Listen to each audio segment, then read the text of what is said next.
All right, we're live. Do you want to dive right into it? Yeah, let's do it. All right.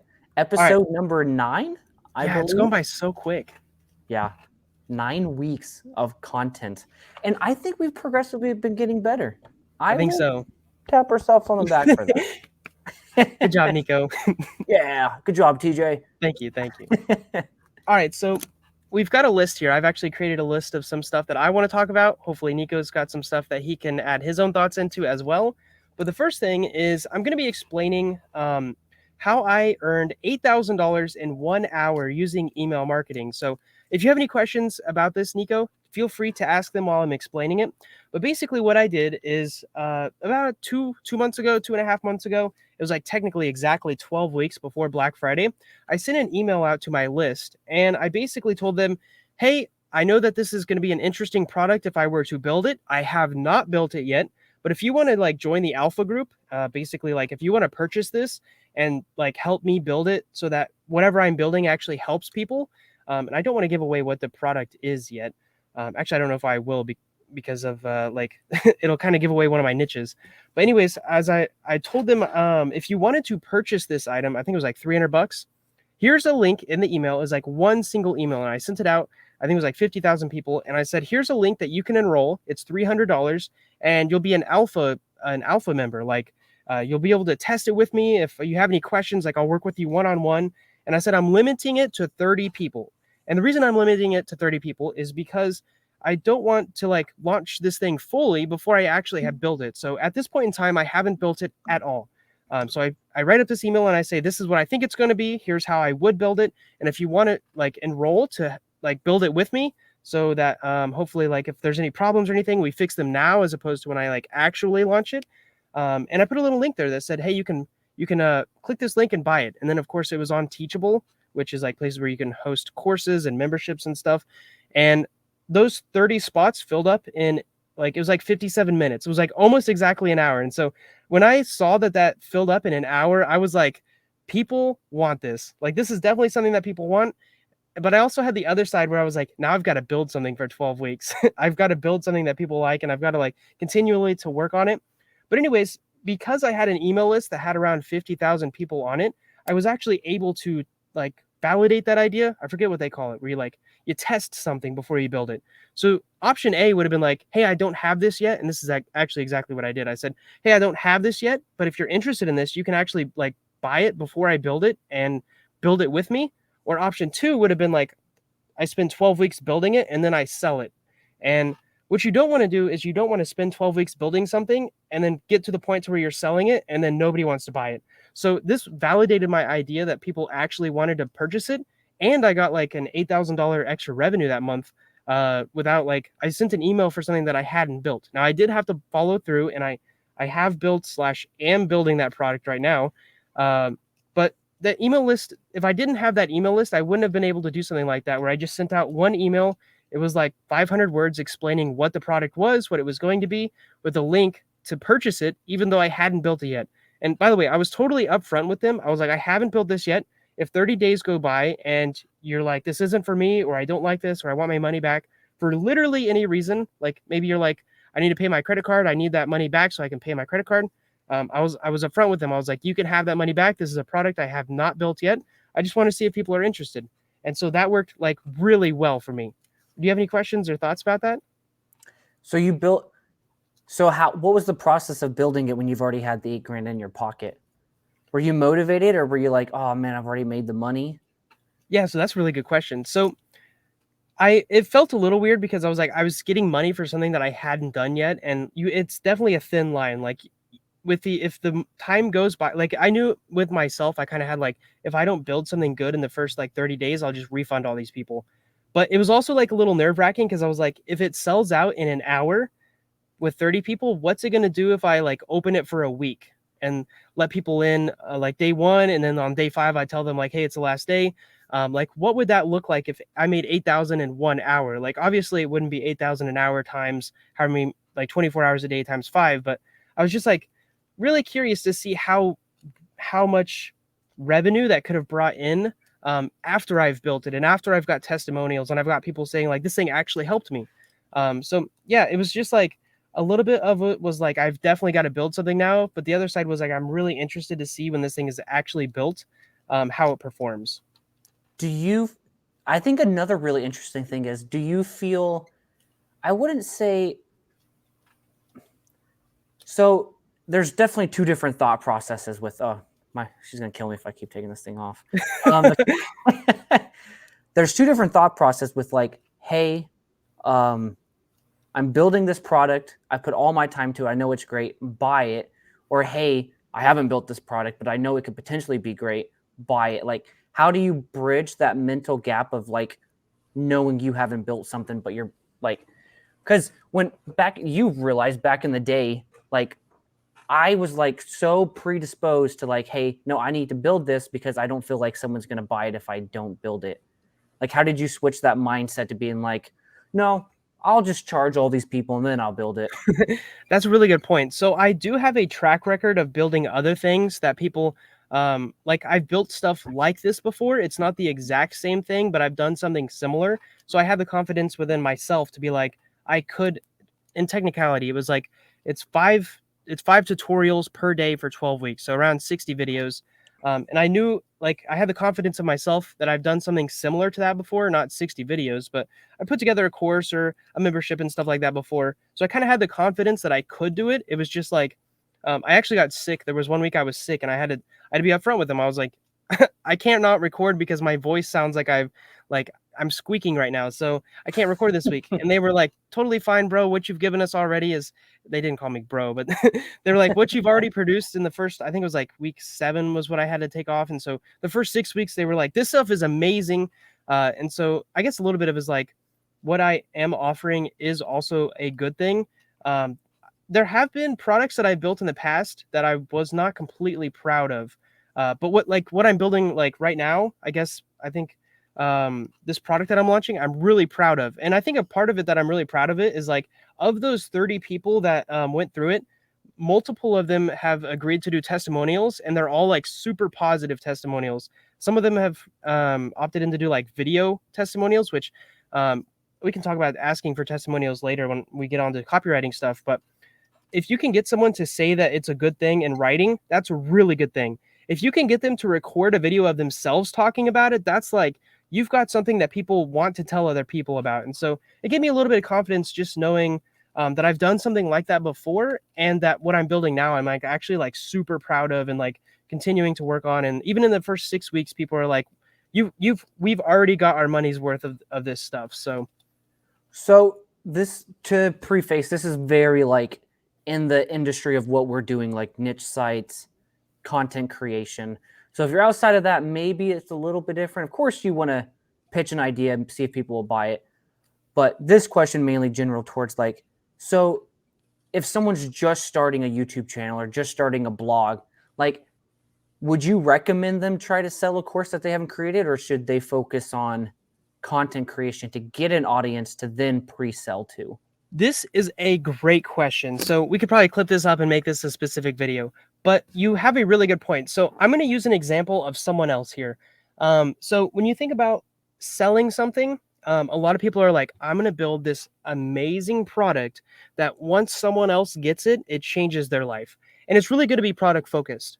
But if you make that amazing product and you're not able to get it in front of people, to get their eyeballs, to get them to actually pay money for it, you've got a problem. And I think a lot of people have this problem where they work so hard on something and then they put it out into the world, and it's like, people don't really want that. They don't have that specific problem, or there's not as many people as they thought that had that problem, or they just don't want to pay $300 for it. Maybe they'd pay 50, but you spent way more than $50 on it. So when the example I want to share with this is Mr. Beast Burgers. So you know about that, right? I think the launch did was it 10,000 people? A lot. So Mr. Beast has spent years building his own brand, and his brand has nothing to do with burgers. But when he leveraged his brand and he's like, I'm going to launch a restaurant, tens of thousands of people were like, I cannot wait to have whatever burger that Mr. Beast is selling. And so I actually watched a YouTube video that was going through the story of how he built this. And it kind of clicked for me. I was like, if I could choose between building a product and building an audience, which one would I do first? I would build an audience first. and then create the product. Because once you have the audience, you can do the product market fit way faster, as opposed to if you build the product first and you're like, I've got to buy ads to see if people will pay for this. And so I guess what I'm saying is like, I worked really hard on building an audience for a long time, and learning the skills to build an audience. And now whenever I make a product, I've had some years of experience of making a product as well. But now when I make the product, I've got the audience to test it with. So I had 50,000 people on my email list to be like, would you guys be interested in this? As opposed to launching it to 10 people. And then, maybe all 10 of them are like, we're not interested. And so, and building an audience, if you're just getting started, I would highly recommend building an audience as opposed to building a product. And one more thing I'll say on that. It's really easy to build a product especially showing how you do something if you've done it before. So like building a successful blog, if you haven't built a successful blog before, I would say that it's really hard to teach people how to do that. The product that I'm selling this Black Friday is something that like I learned. And when I learned how to do it, it gave me like a sense of pride. Like I don't want to leak the niche that it's in, but it's like you look at it and you go, I built this. And so like it'd be really cool to give other people that sense of like fulfillment and pride as well. And so by me being able to build it, I'm really trying not to leak it, of the thing that I built. It's really easy to sell other people on it, that knowing that they know that you've done it successfully before. So I guess that's what I'll say. Yeah, that makes sense. That was a good answer. I like that. Yeah, because I've struggled in the past with, and we've had conversations, and it was at some maybe different topics, but I've struggled in the past with like, no, I need to create this for someone to then buy it.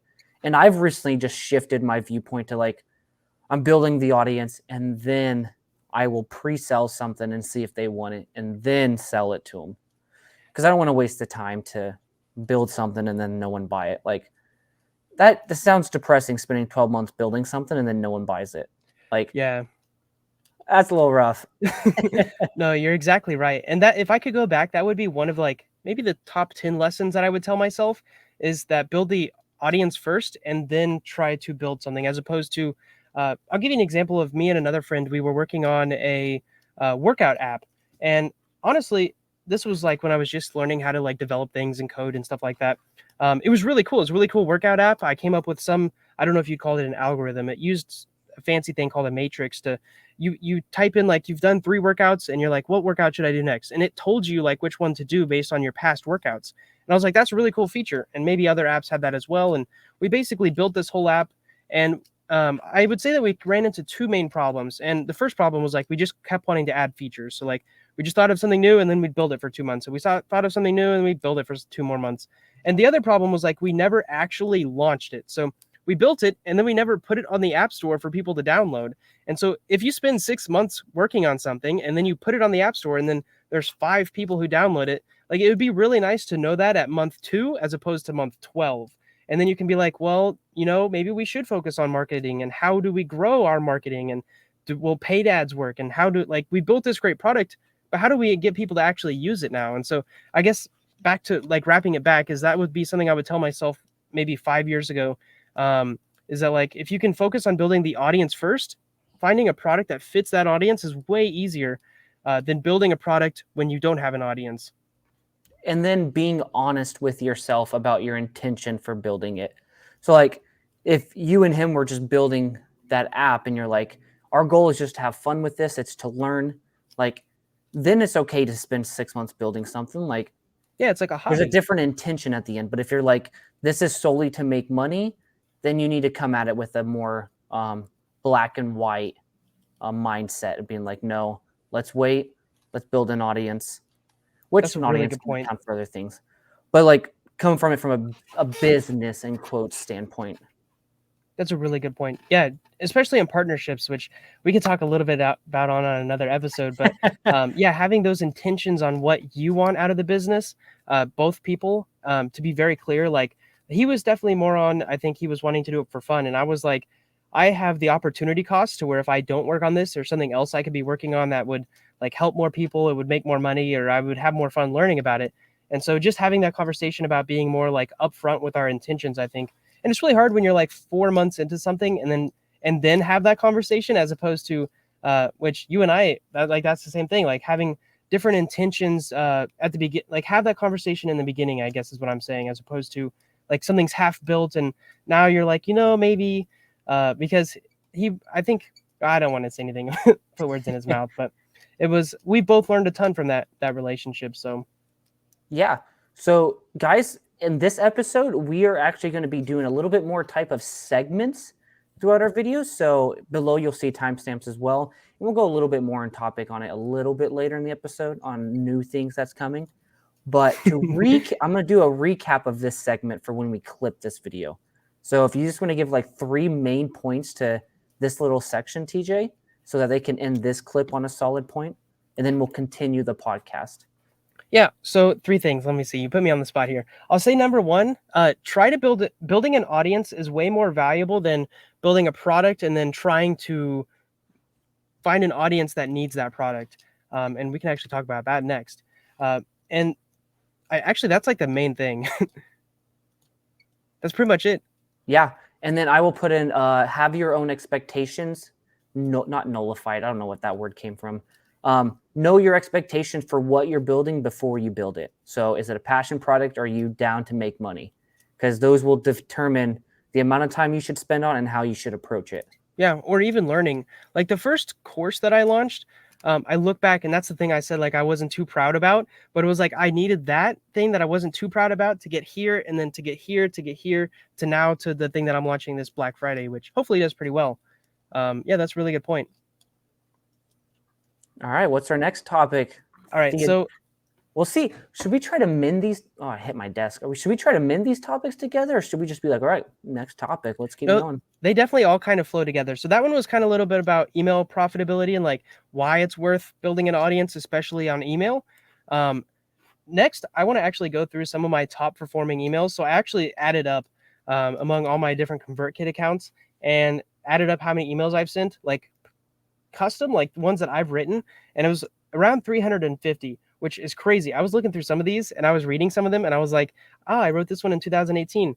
And like, it started bringing back feelings. I was like, I remember when I was in this spot writing this email, like, it's crazy. I would not believe where I am now when I was writing that email. But anyways, I actually want to share some of these. Let's see if I can get it up on the screen here. And I want your thoughts on them as well, Nico. I think you may have read one of these or know of it. But it just like going back through is like nostalgic. All right, let's see. 3 lessons from my grandma. All right, can you see that? Is it big enough? Yes, it looks great. All right.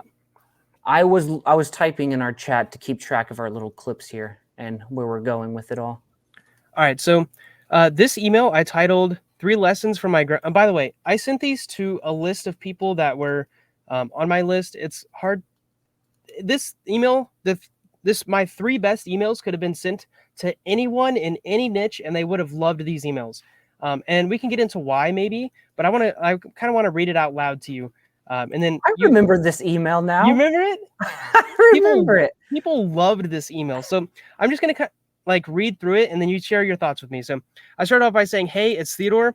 Last night, my grandmother passed away at the age of 81, which right off the bat, this is like kind of a serious, it's kind of a serious topic. I said, she went peacefully and she was ready, but she taught me a lot in the past 48 hours of visiting her. And I said, we were in the hospital room. I guess I don't want to hold on to these lessons alone, so I'm going to share them with you. And then the first lesson is life isn't short if you do what you love. So it says life is short when you do things you hate. That's because it's not your life, it's someone else's. One thing my grandma really wanted to know was the unimportance of other people's opinion. I said, and I shared a little story. I said, I loved her sense of humor. So my mom was walking my grandma down the hall of the hospital. I don't actually remember what for. But the nightgown she had on exposed her booty. And I thought it was really interesting going back through and looking at the language that I used. So anyways, those nightgowns you wear in the hospital, it's like sometimes they're a little breezy. Yeah. So my mom helpfully says, I can get you a full nightgown, Mom, if you want, talking to my grandma. And what my grandma says next solidifies this lesson for me. She did not care that other people could look at her butt. She said, I've wiped more butts than you can even imagine, so the world can look at mine for a while. And when I heard that, I was like, I love this. I love my grandma. And so I just put golden and a little laughing emoji. But I put this one first because I knew like it would get a smile out of people on such a serious topic. Do you have any thoughts on this? No, keep going. I think I was there that day. We all went up and visited. Yeah, there's a lot of memories that weekend. But the second lesson is be more aggressive in life. And so this one had a little bit to do with her before she passed, but weird, I know. About 2 years ago, my mom and I visited my grandparents. They live about an hour away. However, this visit was different. It wasn't a trip to grandma and grandpa's. It was an interview. So I actually got together with my mom and was like, we should interview grandma and grandpa and just ask them questions. And I guess that's kind of what I said is my mom wanted to ask grandma's questions she'd been wondering her whole life. And I was the techie guy who operated the camera. So I still have these videos. It's actually really cool to like go back through and watch them. But it was a 2-hour long talk, and I learned a ton about my ancestry, and I even encouraged them to do it as well. But one thing stuck out. My mom said, if you could go back to being 20 years old, what would you change? And this was really weird because my grandma was like, she was 81 when she passed, and that was a couple of years ago. So she was raised as you can kind of think about it like, I don't know if meek is the right word, but she was soft-spoken and warm and loving. And the one thing that she said, if she could go back to being 20, that she would change, she said, I'd be more aggressive. And when I bring this up to my mom, she always gets goosebumps, but because it's not really something that you would think of her to say, but she said that she would be more aggressive. So sometime this week, I'd love to go through and find that footage in that clip because it was the way that she said it that was powerful and it was quite motivating. She meant she would go out and do more things, see more things, take less crap, and take charge of her life. Another very powerful lesson that she taught me. And again, this was like, I love how I put a story in this, and that it like wrapped up really well. So the third thing is to get rid of bad habits as soon as possible. And so this kind of talks about maybe like why my grandma passed and something that I learned from her passing, which long story short, she was a smoker. And as she passed away mainly because she had a culmination of asthma, fibro, COPD, and I think there was something else. She took a bunch of medicine for it. In today's age, there are healthier ways of smoking. But I said, like, the lesson applies to any bad habit that you have. Get rid of bad habits as soon as possible. It could literally extend your life. It could make your life richer and more enjoyable, and it could free you. My grandma was a great teacher. I think that's why it really helps me in my job because I am kind of like an educational niche. I love teaching. And I even said, like, I ended the email by saying there's no pitch, no open loop, or even an ask in this email. I just wanted to share these 3 things. Stop living through someone else's lens, go and do what you want. And if you know something is bad, stop it. I said, I hope you have an amazing Thursday and a fantastic weekend. And then I just ended it with Theodore. And this is like, I think this is the best email that I've ever sent in terms of like responses and stuff like that. So that actually took a little bit longer to read through that than I thought. So when you wrote this, and you could even give us tips now, like what are some tips for writing an email like that? Like what was in your mind, or how would you write it now? How would you, if you were to rewrite this email, would you rewrite it the same, or would you add some stuff to it? Yeah, so right off the bat, the first thing that stands out to me is that there are stories in this email. And any email with stories always does better, as opposed to just laying out the facts. Like the story of my grandma walking down, exposed her booty, like people loved that story. And so just having a story in an email greatly increases how people like read it and like feel through the email themselves. Another thing I noticed is I did a really good job with white space. This is actually really weird, me like complimenting a past version of me. But this is something I can work on now that I was like better at back then, is like how it's like, it was really easy to read through this email. And like on mobile, it scrolls really easy. So I didn't put all of these in like one paragraph, like weird, I know. And then I like went down a line and then here, and then I went down a line. And so it was really easy to read through this. Another thing I really liked is that I turned this red, which I don't do anymore. I probably should, because it was really easy to see like the important stuff because they're in red. I probably should have done something for number 1, but those are just kind of the things that come to mind. Oh, one more thing.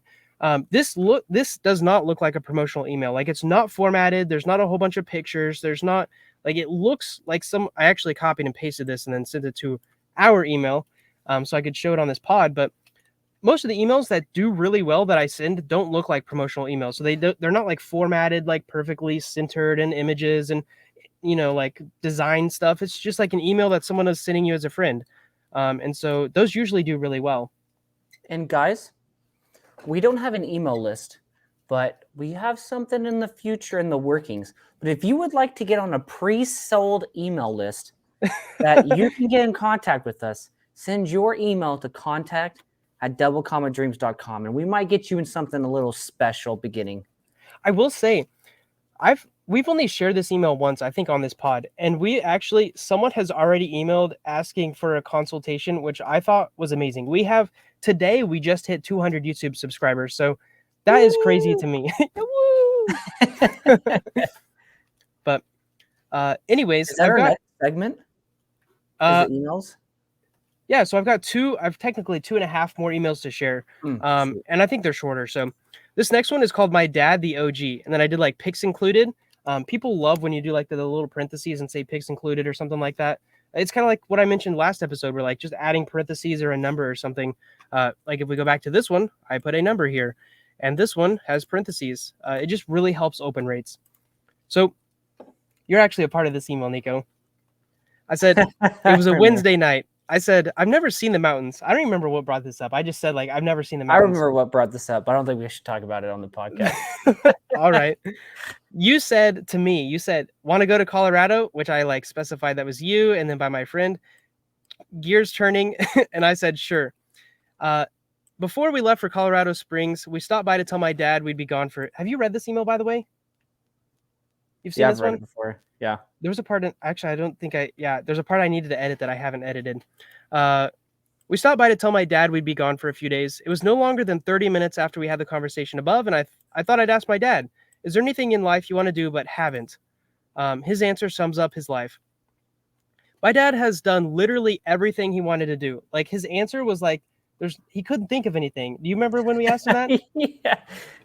So I started thinking about stuff that he's done, and I came up with this huge list, and there's probably more. So he's a beekeeper, volunteer firefighter, trained EMT, hazmat certification, pyrotechnics, scuba dive. He has all these certifications. He's literally a black belt and an instructor, which I was in, like, that was something we bonded over when I was a kid. He built the second half of his house without hiring contractors. Like, he just built it. He has all kinds of ham radio stuff, which is like radio stuff that you can bounce off the atmosphere to talk to other people around the world. When he was my age, he owned 3 running Mustangs, which we probably should have more conversations with him about that. I feel like there's some good stories. Yeah. He owns a lock picking set, and I should have put he knows how to use it. He's tried the bagpipes, which I don't know if he'd be fond of me telling other people that, but he's tried to learn how to play them. And then right now he's trying to learn how to make wine from the honey. Like, he's a beekeeper, so you can make, I think it's called mead from it. I also put he's single ladies, which there was actually quite a few people that was like, I'd love to meet your dad. So that was a little awkward. And he's not single now, so your email list worked. I guess so. And then I included literally a bunch of pictures. So like, here's him with some dad shoes. Here's him with some bee vacuum. It actually says he engineered a bee vacuum that sucks up bees so he can move wild bees into his hives. So like, 1 second. Like, actually, it like sucks up the bees, puts them in here, and then he goes and wherever he's going to move the bees like to, he can then like put them there. And I thought that was really cool. And then there's a picture of him as a firefighter. He's been a volunteer firefighter since before I was born. And then here's him getting hazmat certified. And then I just ended the email. I was like, I don't know how to end this email. So I just made it really simple. What's the point of this email? If there's something you want to do, be like my dad. Go do it. And this was like the second best email. Like, I got so many replies from people being like, I just needed to hear this, or this is a really nice story. Like, I'd love to meet your dad. So it was a really good email, and it wasn't promotional at all. Like, I feel like a lot of people that get into email marketing are like, every email has to be like, you've got to include a link so they go buy something. Like, I sent a bunch of emails like this that weren't promotional, and people loved reading them. Actually, I think it built like this sense of like, I can't wait for Theodore to send another email so I can read it. You have any thoughts on this email before I go on to the next one? No, it's good. You're going to have the next one. So the next one is poke-yoking my environment. And I basically just explain what this is. So what the heck does poke-yoke mean? Well, according to Wikipedia, it's a Japanese term that means mistake-proofing or foolproofing. Basically, you can manipulate your environment to change your behavior. You try to foolproof certain behaviors. It's also called a forcing function. So I thought this was a really interesting concept, and I was like, I'll just share it with my list. And then that's what I did. I gave some examples, which are like, if you wanted to, while you're driving down the highway, there's something called a reverse lockout feature. So like if you're going 60 miles an hour, you cannot put your car into reverse. Like you can try, it won't let you. And that's because if you did, your transmission would probably blow up. It would not be good. What did I say about, I haven't even read this. What did I say about GPS? I guess that one's interesting. Microwaves. You can't turn a microwave on when the door's open. And there's a reason for that. They don't want like microwaves like going out everywhere. So it makes sense. And then I use some examples of how I did this. So like if I didn't want to eat junk food, I just got rid of it. Like you can't eat it if you have it. The pull-up bar was like if you put a pull-up bar where you see it all the time, you're much more likely to like go do some pull-ups. And then just leaving my phone at home, which I don't really do too much. But yeah, I also said hit reply, let me know what you think, even if it's just a like this is great email, this is bad email. And I just said that it helps me. And I do think that this like really helped people because it was at the bottom and like right when they got done reading it, they hit reply and just be like great email or bad email or something like that. So actually nobody said bad email. So and then the last one, hopefully, yeah. So this is the last one, and I think this is around 50,000 people that I sent this to. I started it off by saying I titled it some updates, and then I did a whole bunch of updates that had to do with the niche that I'm in, and then the last update is I just said my son, and for all these updates I did like a one-liner, and I just summarized what this topic was about. So I said spending time with my son is quickly becoming my favorite hobby. And literally, I just turned this into like an email where I was just sharing something about my life. And people loved this. Like I'll just read through the email really quick. A few weeks ago, my 9-month-old son started playing a game with me. One night when I went to bed, I left a Gatorade bottle in the cup holder of our recliner. The next morning when he gets up, he crawls over to the recliner, hoists himself up it, like 9-month-olds do, looks at the Gatorade bottle, and gives me the biggest smile I've ever seen out of him. Have I told you this yet, Nico? I think I told you this, right? Mm-hmm. He grabs the bottle and plays with it for a long time. And I say, like, don't worry, I'm an anxious dad and worried about him eating the wrapper and stuff. And I said, so now we have a game. Every night I put something new in the cup holder, and every morning he sees what it is. Even if it's just a cup or an empty salt shaker, it's enough to make him smile, which inevitably makes me filled with warmth and causes me to grin too. I said, I don't really have a moral to this story. I just find a lot of joy in this game that I'm playing with my son and wanted to share it. And I also say, don't get me wrong, being a dad is one of the hardest things I've done. If you have any children or family members or friends, make sure you cherish your time with them. I said, I love, and then I've kind of redacted this here because I put like my business name and I didn't want to share that in this episode. And I said, I love creating these videos, talking to our community and reading email replies, but it does not come close to seeing his smile, finding something new in the cup holder. And then I put a picture of him.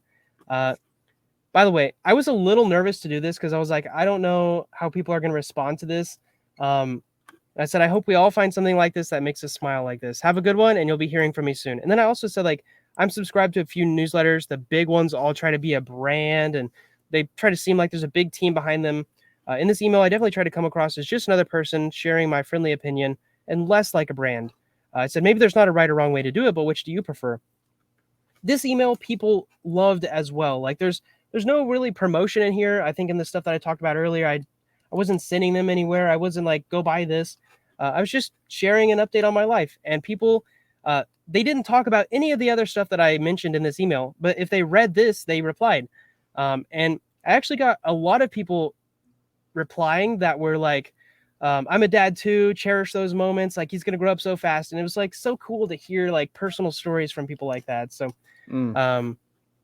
yeah, these are my like 3.5 best emails that I've ever sent. And they're all like not promotional. They're all just me talking about things in my life. I love them. They're great. Let's see here. There we go. Got to get back up on the big screen. Yeah, I'm taking a drink. Whew. So I kind of want to move into like the purpose of email marketing, and to give you a little bit of hype. We're halfway through this episode, and I got way more stuff to talk about, so we might have to cut it short. But those emails took a minute. They did. I think people watching this episode will really appreciate them, though. Yeah, I think hopefully, like if I were me 5 years ago, and I was able to look at someone else who like was maybe above me or doing a lot better than I was, and I was able to see like get a pick of their brain, and they were like, this is what really works and this doesn't work. I would have really appreciated that. So maybe if someone has an email list and they're watching this, just try sending a personal email and see what happens. Like, you're probably going to get a bunch of replies that you did not expect. So, do you know what the hustle is?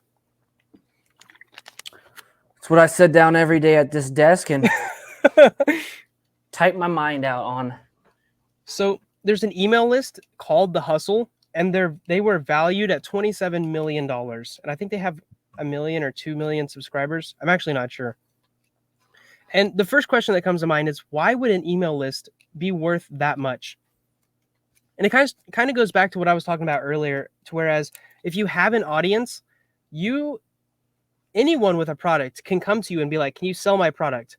And that's pretty much what happened with email list, is like, they can sell ads in there. They can do affiliate marketing. They can do sponsorships and stuff like that. And with The Hustle, like, that's what they do. I think they have their own product called Trends, and they make, I think, a bunch of money from that.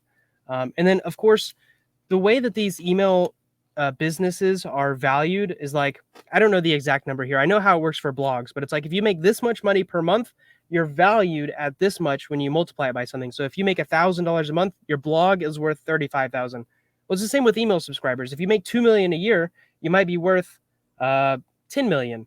And so that's how they got to $27 million valuation. Have you heard of Morning Brew? Mm-mm.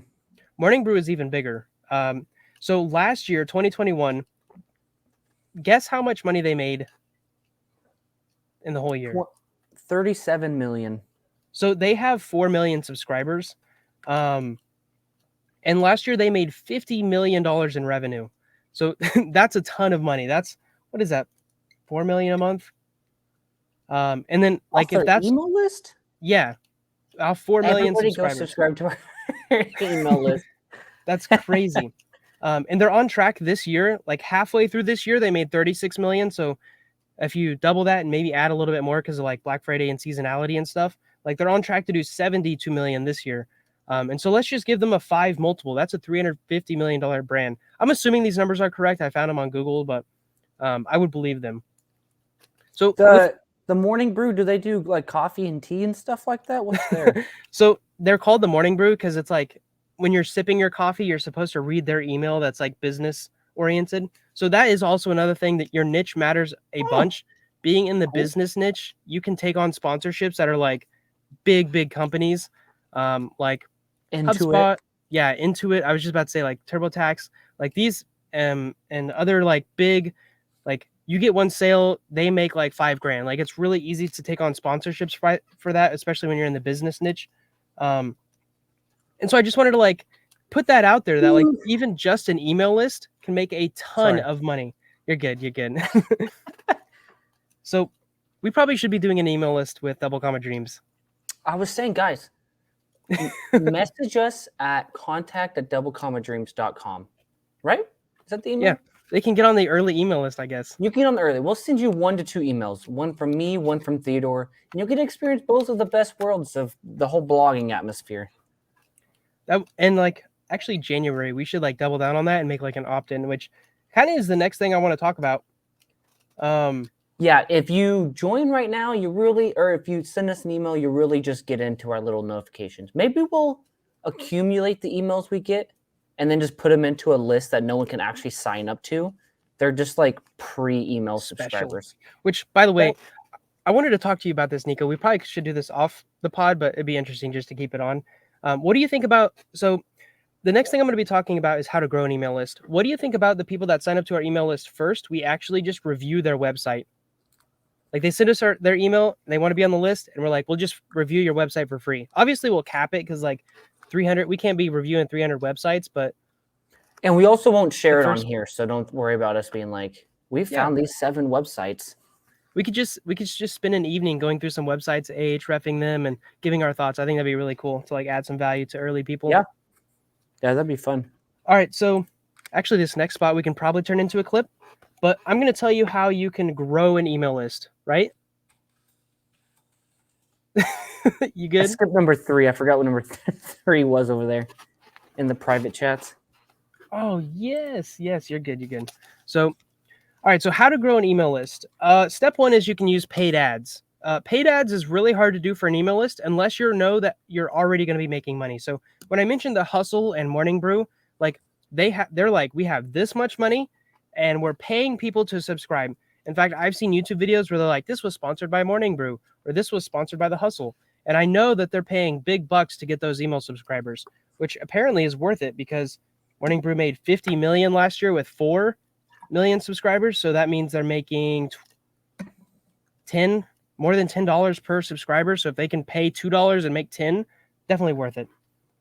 So paid ads, you can definitely do that. By the way, I don't know how to do that, so I'm not going to speak too much on that. I don't know how to grow with paid ads. I haven't figured that out yet.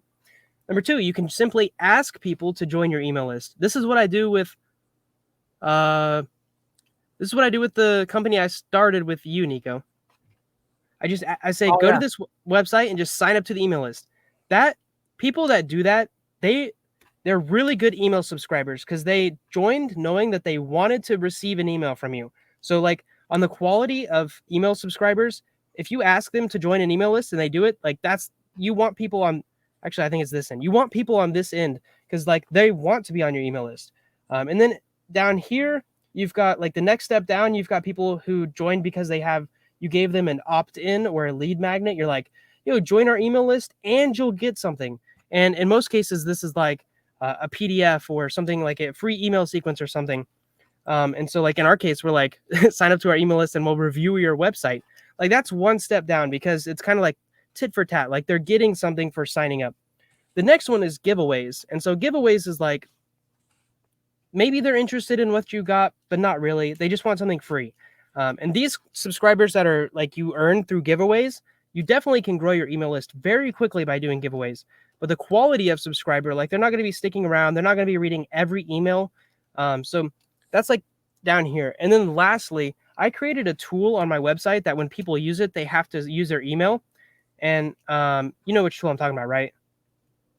I believe so. It was the cease and desist one. Oh, yeah. So when people used that tool to get the information from the tool, they have to put their email in. Those people were here. They don't even want to be on an email list. So like, I guess what I'm saying is like, there's a spectrum of people that you can get on your email list. There's good and there's bad. So just telling someone, if you want more from me, sign up to my email list. That's the best quality subscriber. They want whatever else you're giving out.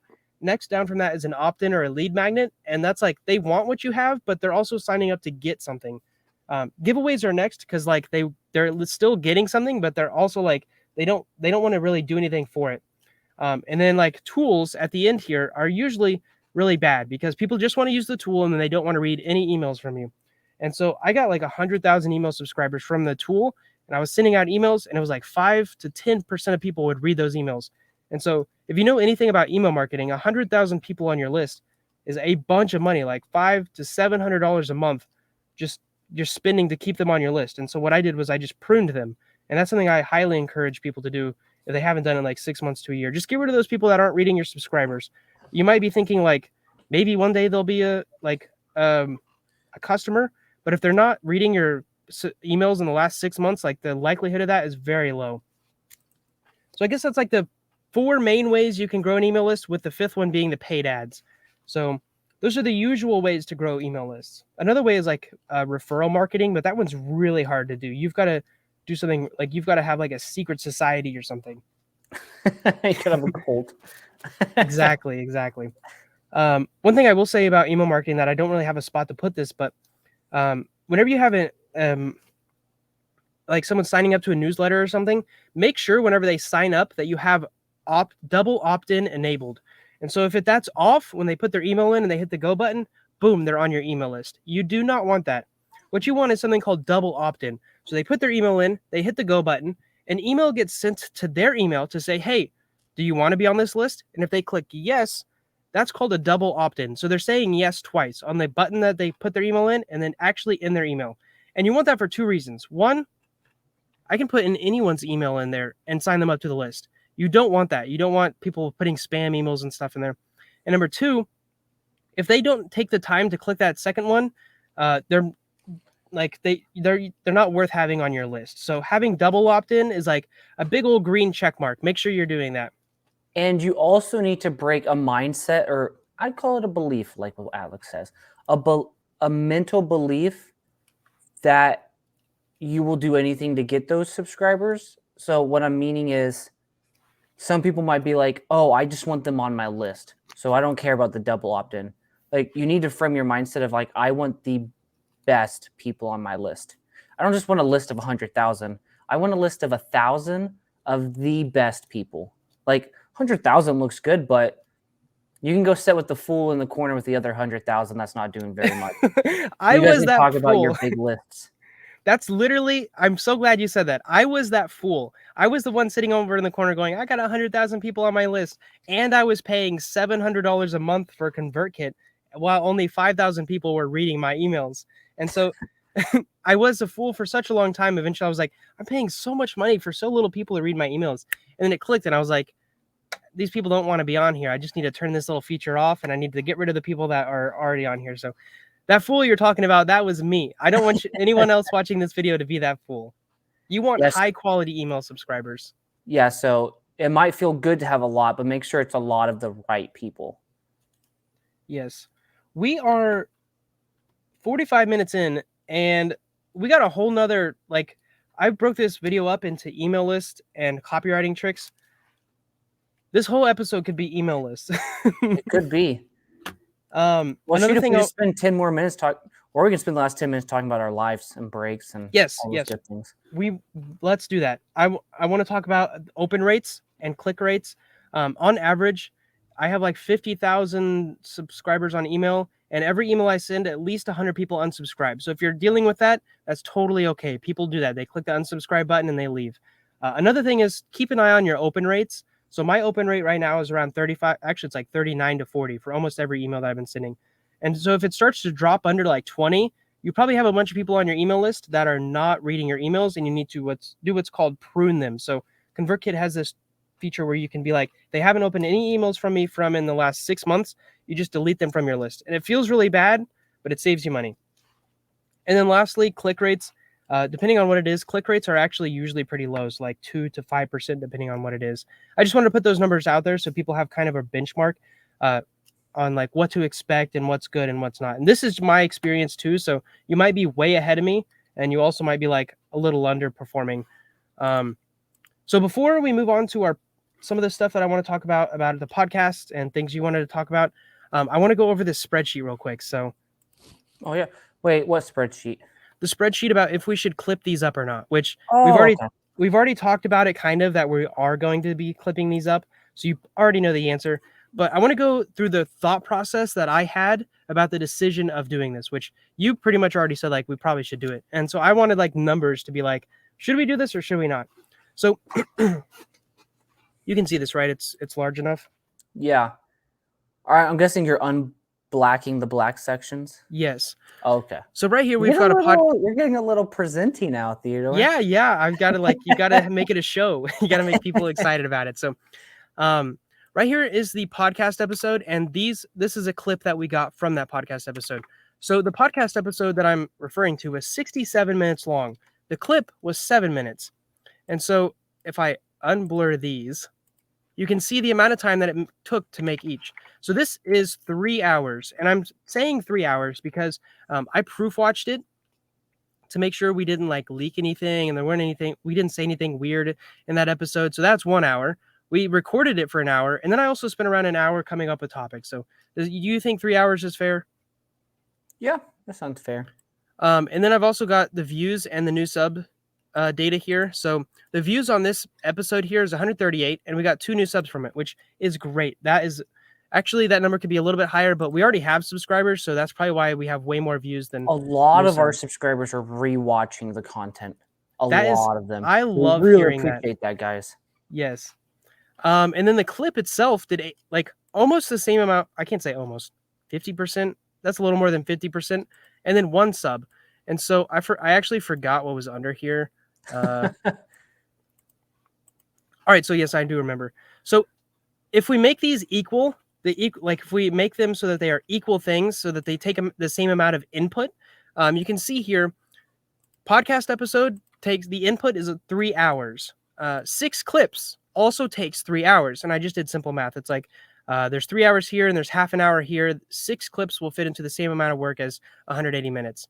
And then I did like the math here. So one podcast episode, we still get 67 minutes of video for people to watch. With 6 clips, we get 42 minutes.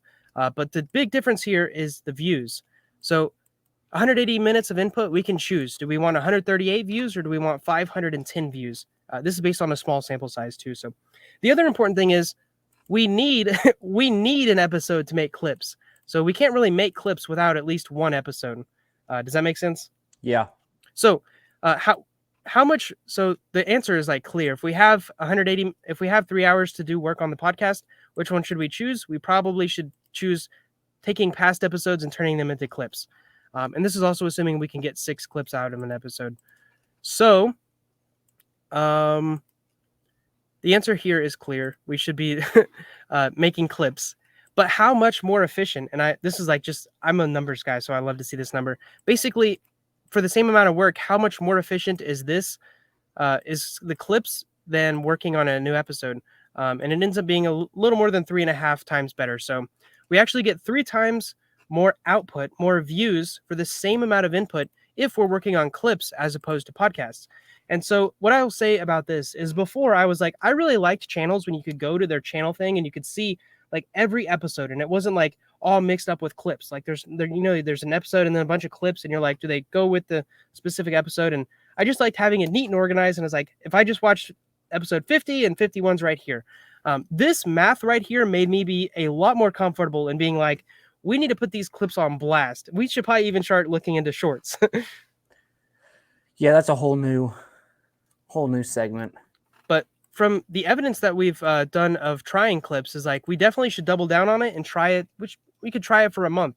I don't know if next month is the best month to try it because it's going to be a bunch of holiday stuff. And I've got some personal things. You've got some personal things. But the evidence is that we definitely should be doing clips and trying them. So I guess that's kind of what I wanted to talk about before we move into some other stuff that's a little less.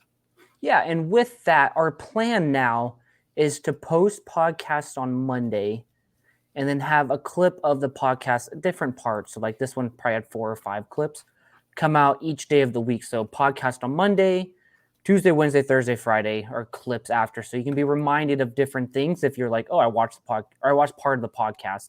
But here's this 6-minute clip to go over a little part of it as well. Yeah, I've also noticed with the podcasts themselves, it's really hard to get new people to find that podcast.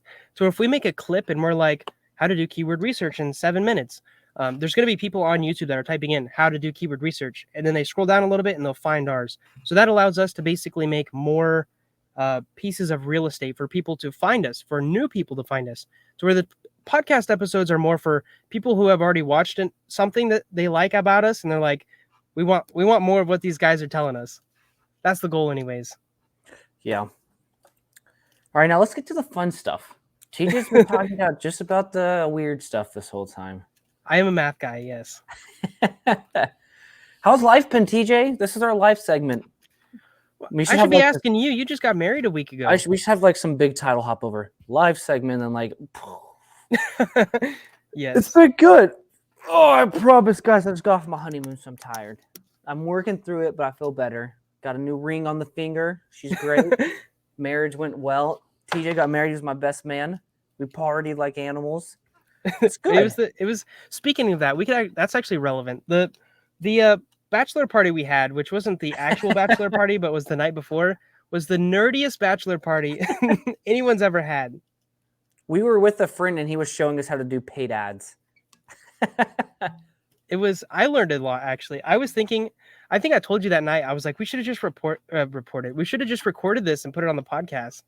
Because I don't know if we should say his name or not, but I learned a bunch of stuff. I was even like, this business, Nico, we could get in. No. We could just hire him and be like, show us how to do it. We'll do it for better.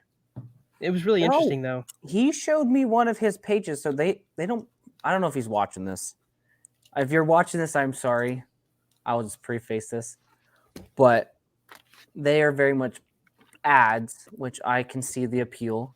I have seen the return of ads. And I'm like, yes, that is great. Just as to say it, because we don't have to leak the niche or anything, but I saw like on screen, it was like spent this month 10,000, earned this month 90,000. I was like, maybe I should look into some paid ad stuff.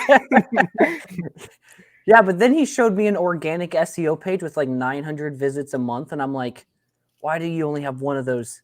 You need like 90 of those. I Ahrefs his website, well, the website that he works for, and then a competitor, and I was like, there's such an opportunity here. There was also a belief statement that he said, which did not sound like a belief statement, but what he said was, Google does not index more than 500 pages. And I was like, I know for a fact I have more than 500 pages on my website, and all of them are indexed. So, and I didn't say it because I'm not the snootiest way I've ever heard you say something. Like I said, I'm not a confrontational guy. And, well, and there's other people like on Twitter that have 20,000 pages programmatic SEO. And I was like, in my head, like, I'm not a confrontational guy. You're right. That was really snooty.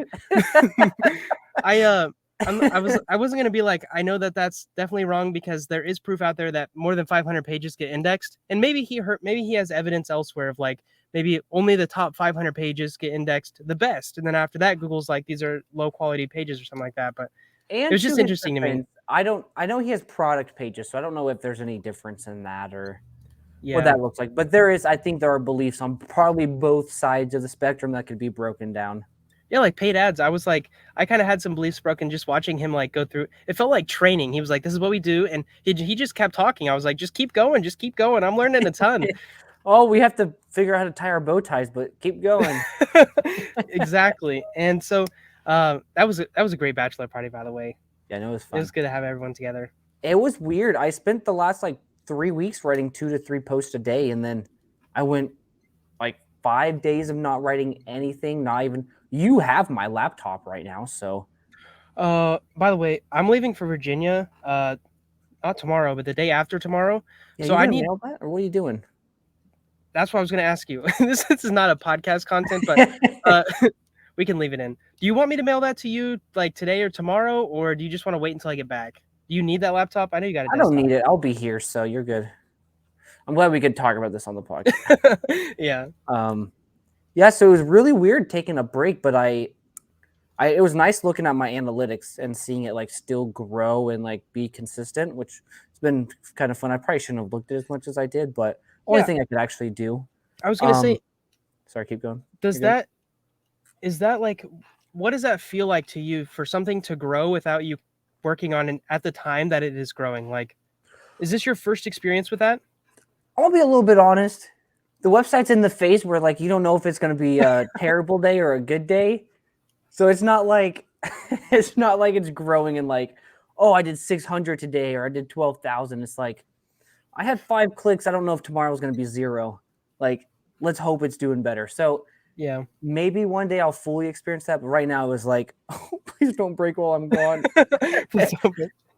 Yeah, that's actually a little bit of how I'm feeling. I'm going to be in Virginia next week, and I'm actually doing like the Black Friday launch that week also. So like, I'm really like, please don't let a sales page break or like a link be broken or something like that. So yeah, I know that feeling. Yeah, but it's good.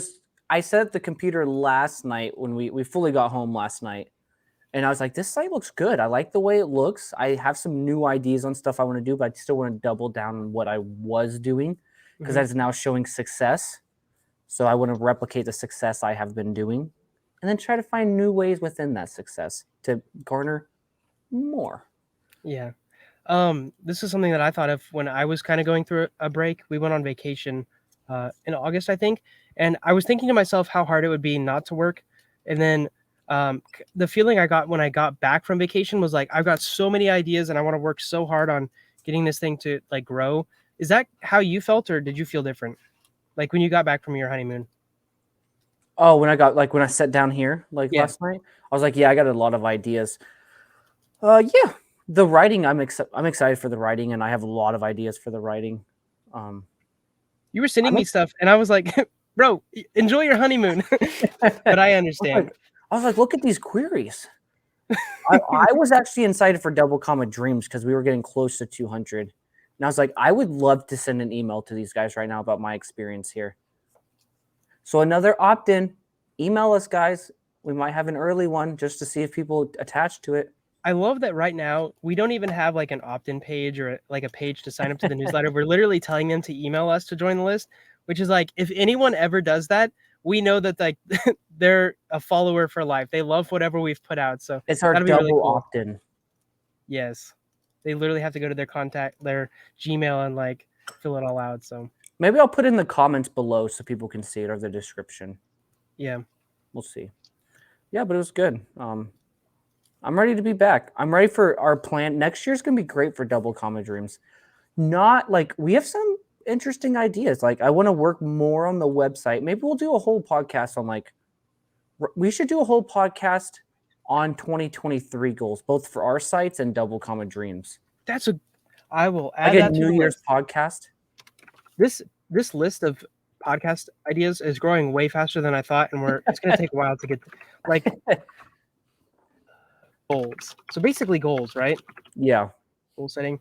Because you mentioned earlier before this episode, you were like, we should come up with content ideas and stuff like that. And I was like, I think a great episode idea, and maybe if someone's watching this, they can leave a comment below of like us, instead of just us talking about it, like why don't we just turn that into an episode and be like, let's do some research on like content ideas and like go to our competitors, see what their keywords are, see if we can make videos that are better than theirs, and like just our process of like going through that. I think that'd be a really cool episode. That'd be fun. I would love to do it for our blogs, but I don't feel comfortable. Oh, you mean like what am I thinking? Like releasing the domain names and stuff? And be like, here's how we do our. We have some ideas for the future. We don't know if we're going to do them yet, but stay tuned. We'll see what happens next year. It should be fun. It's weird having ideas in the tank and then not telling people them. Ideas in the tank. I'm just excited about them. Yeah.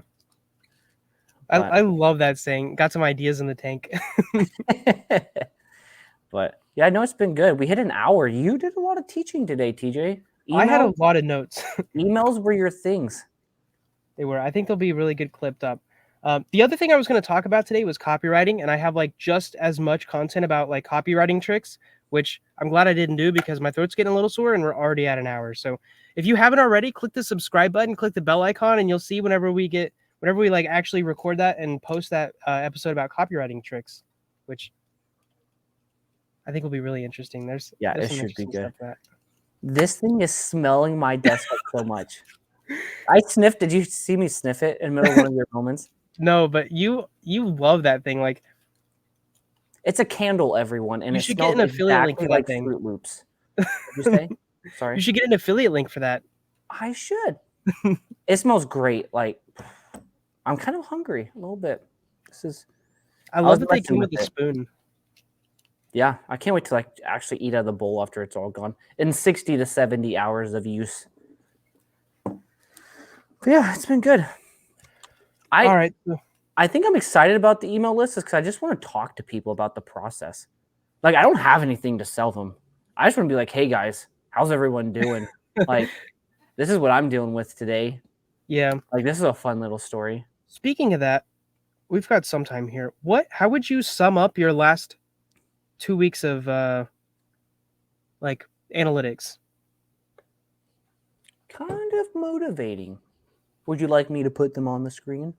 No, you shouldn't do that. Let me clip a photo.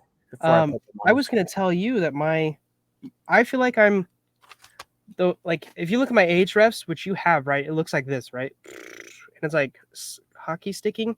My analytics don't look like that. My Ahrefs does, but my analytics have been like stagnant for like 2 months now. And I'm still publishing. I think we put out like another 20 posts this month and like maybe 30. I don't remember exactly. 29 maybe. Which is interesting because my analytics look like it and my graph looks like it. Yeah. And so I'm like, how can I push through that plateau? Like, what's stopping me? Is it backlinks? Do I need to I feel like my content's pretty good. Maybe that's just a limiting belief I have that it could be better. I'm creating a screenshot here real quick. Oh, by the way, I'm just going to something we talked about before this episode was that how to structure our podcast episodes. So now that we're kind of doing like this thing, kind of like, I wouldn't say full time, but we're both pretty committed to it, right? Yeah. I've done a little bit of research on how to grow a podcast. And so some of the stuff that you've seen change is probably like the this episode specifically, we dove right into like the email list story of how I made $8,000 in an hour, and then I shared some of my stuff. And those are like meant to be really clippable things, but also really interesting if you're interested in like email lists and how to like write better email. Like I gave actual examples. That's actually a really good idea. We'll put that in the title. How do you print your screen, Theodore? Then you can go back to your little. There's a button on your keyboard that's like near the delete button. It's like 2 up, I think. Do you see it? Yeah, I see that, but I thought there was. Did you just press it? Yeah, you push it and then you go into like Paint and you Control V to paste it. Oh, I thought you have like a shortcut with it to do it. Nope, you're right. Did that work? Wow. Cool. So I guess what I was going to say about the podcast is like one thing that we switched up, and we'll see if it works this episode, is we dug like in the beginning of the episode, we dug right into content and we started telling stories, and then went into like other things that people could find useful. And then this tail end, we're like just making personal, like we're just talking about our lives, things we're going through, stories like your Fruit Loop candle. I'm about to present this. Get ready. We're just hanging out. Yeah, we are. Which we'll see in a couple episodes is that if that's worth keeping or if we can switch it up again or how that goes. I like it. I feel it's really comfortable. Yeah, I think at first we were teaching, and then we were like, conversation's a little bit better. And now I think we're back to the teaching part. Do you see that? Yeah, that looks great. There? Oh, shoot. JK. Look at that. So that's a little motivating is when you're like, wow, I spent from June here, nothing, hours of my days. And then you're like, let's do a little keyword switch, which actually I was getting some traction before I did the keyword switch here. I was just about to say, what did you change that made that like go straight up? Keywords. Well, actually, what we talked about last podcast was the change of it. Yeah, pretty much. Yeah. Oh, this is my boom mic if everyone's looking. Just so they're not like... Yeah, no, it just goes straight up, which has been great. I'm trying to get the little oranges and reds down here to like the 1 through 3s and 4 through 10s. Mm-hmm. But I'm excited for the 11 pluses. I'm accepting of everyone. So at this point... Yeah, I think you got one that's in position 5 right now. I don't know if you know it or not yet, but... Yeah. There. Speaking of your boom mic, we don't have to have a short conversation about this, but are we going to start including podcast numbers in these episodes? And also like we could add up what we've spent, which like right now, what have I spent? I spent some money on a email list ad, which is like someone else's email list. I paid them money and they're going to basically point to this or past videos, which one of them may include this video. So if you're here from an email list, hello. This camera here. The camera? Oh, yes, the webcam. Yes, the webcam. And then also StreamYard, which I think is like $50 a month for the 1080p, but well worth it. It makes this, like, it takes all the technical stuff out of making a podcast.